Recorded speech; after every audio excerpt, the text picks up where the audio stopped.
So as Greg mentioned, you probably got tipped off by the title. I want to talk a bit today about data, about how we're using data, different types of data, specifically observational data and data that we actually glean from asking people, and how some of this data lives in our ecosystem in ways that we can use it. And here we go.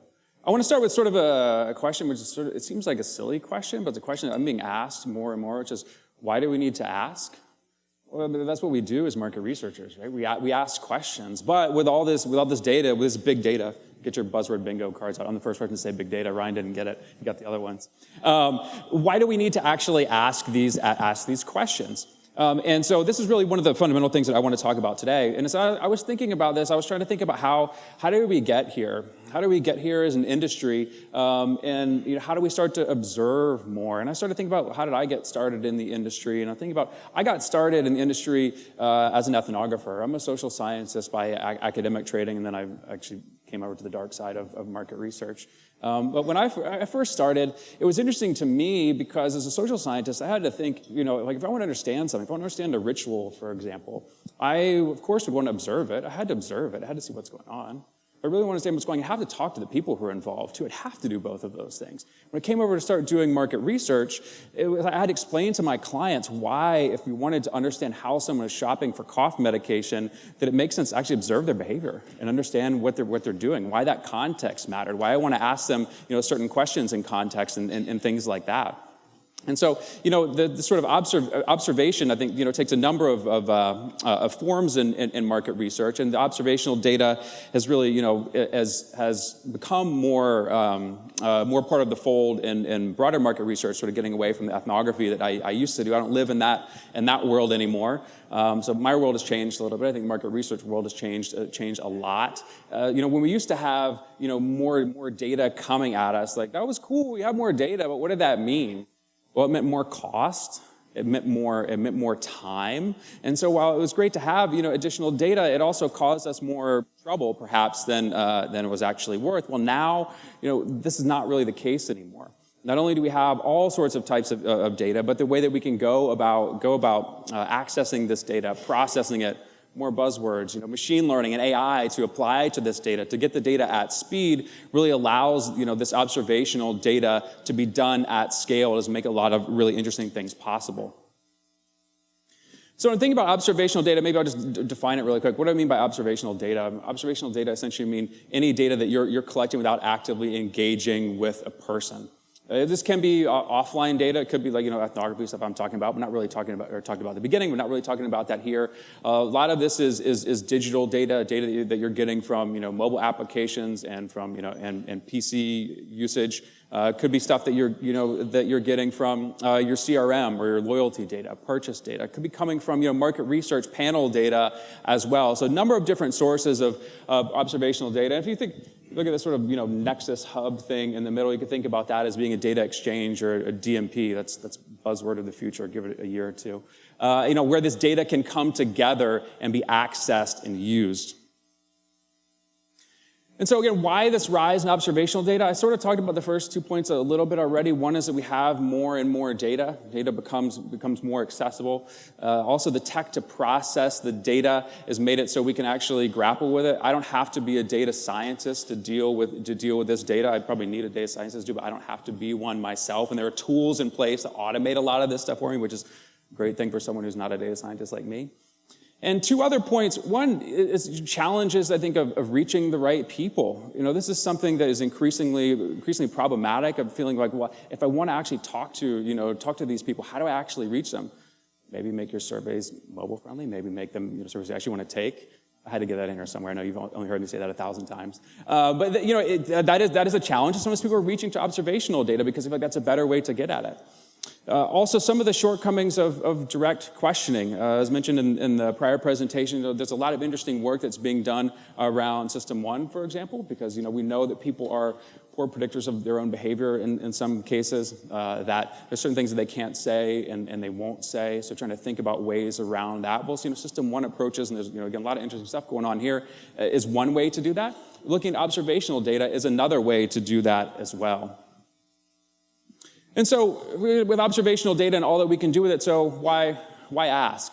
Well, I mean, I think one of the most fundamental things, I'm going to steal something from Ray Pointer that he wrote in an article a couple weeks back, and he gave a good analogy, which maybe isn't his, but I'm going to give him credit for it. And he said, well, if you're just looking at the data, maybe for an alien, you're looking down at the Earth and you're saying, well, a rooster crows at dawn, right? So does a rooster actually cause the dawn? Well, no. But how would you know that? And to give us a more real-world example, if you see something, you're looking at someone's behavioral data from what they've done online, you see they search for a product and they actually purchase that product. Can you make the assumption that that search is actually what caused the purchase of that product? Or was it a conversation that they had with someone at a cocktail party, and then they just went online and they searched for it because that's the easiest way for them to find that product? So understanding cause and effect, understanding the why. I think oftentimes we think about quantitative data as being the what and qualitative data as being the why. I think if we're looking at observational data, I think quantitative data can help to answer some of the why. Qualitative data can as well.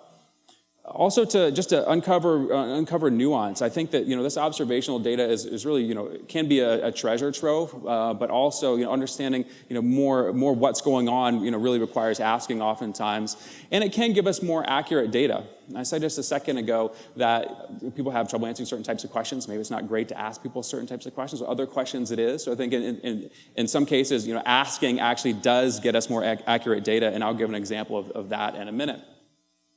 And also because 1 + 1 = 3. It's not because I'm really bad at math, but essentially what I mean there is that two things are greater than the sum of its parts. So asking and observing together can ultimately take us further than just one of these alone. And so I want to take a second to talk about first, second, third-party data, because it's important to this conversation. I think it's something that's increasingly coming up in conversation that I'm having with clients and that we're seeing in our industry, and it's just important to sort of level set here a little bit. So first-party data is data that's collected directly from people, from your customers, your consumers. Maybe you're collecting it directly from them. Could be market research, panel data. Essentially, some of you have a direct relationship and you're collecting that data. Second-party data is essentially someone else's first-party data that you have a relationship with. Maybe you're doing an append or a list match or something like that and getting that data.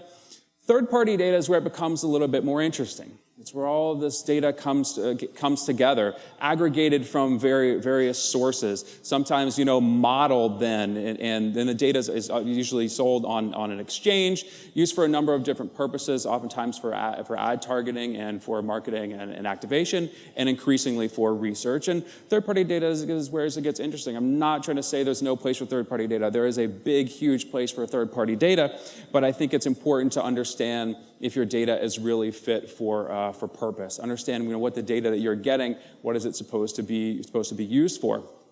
So thinking about this, we actually did some work to look at a company who will go unnamed, and because they were doing some interesting stuff in the research space specifically.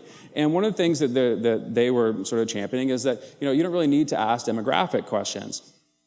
I mean, I'm with them on that because I don't want to ask demographic questions in every single expletive survey. But there are better ways to do that. So what they said is, well, we have all this data about people. Well, we can just infer who they are. We know who they are, right? Well, we did some testing and we actually looked at their inferred demographics versus asking people in the same survey. And we found the demos, like male and female, they're about 80% right. So if I told you if you're running a survey and I was like, the male-female thing, it's about 80% right. Is that cool? No. If I asked you the same thing about age, and I was like, well, if you're looking for older people, you're probably better off just guessing. And so I'll give you another example. Look at demos for high income as well, just an example. So this is one case where something very simple of asking people, and again maybe it's not 100%, but let's hold that as our truth set here. Really is a much more effective way of doing this. If you're working with some of these types of data, it's worth knowing what you're getting into. And I'll give two sort of vignettes of ways that we're working with observational data and combining that with asked data. And one is specifically with brand trackers. So a lot of brand trackers are asking questions around typical sort of ad effectiveness questions on some level. So brand awareness, perception, favorability, things like that. We've also seen that a lot of brand trackers are losing value. Brand trackers aren't really changing over time. I know none of you are observing this, of course. So brand trackers are getting longer. They're seldom getting more interesting. They're stopping. They're not adding as much value to clients. And ultimately, is the brand tracker going to die? I don't think so. But I think there are things that we need to do to revive it. I think one way to do that is with observational data. So one way that we've been thinking about doing that and have worked successfully with our clients is to look at our panelists who we can track digitally, who opt in to be tracked digitally, and we can tag campaigns that are relevant to a specific tracker, and then we can append that data to the tracker, both the exposure and then the frequency of exposure. And I'll give an example of one thing that we did. So there's an agency that we work with that represents a frozen food brand. It's a small brand. Honestly, it's a brand that I hadn't even heard of until we started working with them. And they're mostly a regional player. And what they had seen is that really, year over year, the tracker, like the awareness is sort of flat. And they're sort of struggling to just add value to the tracker. What's the tracker doing if it's just sort of a flat line over time? We started to work with them and engage them and ask them different questions. And what we discovered is that one of the interesting things is that their ads are actually only being served regionally. They're mostly big in one region, but they are national. So the tracker is national, and so we weren't really getting a read really anything in the tracker about advertising. So what we were actually able to do is tag their campaigns and then provide an exposed boost sample that sort of sat alongside that tracker. So we ran that tracker as we normally would. I think it was 300 people that we were actually exposed to the campaign that received the tracker survey as well. So then they could look at that data in conjunction with the normal tracker data.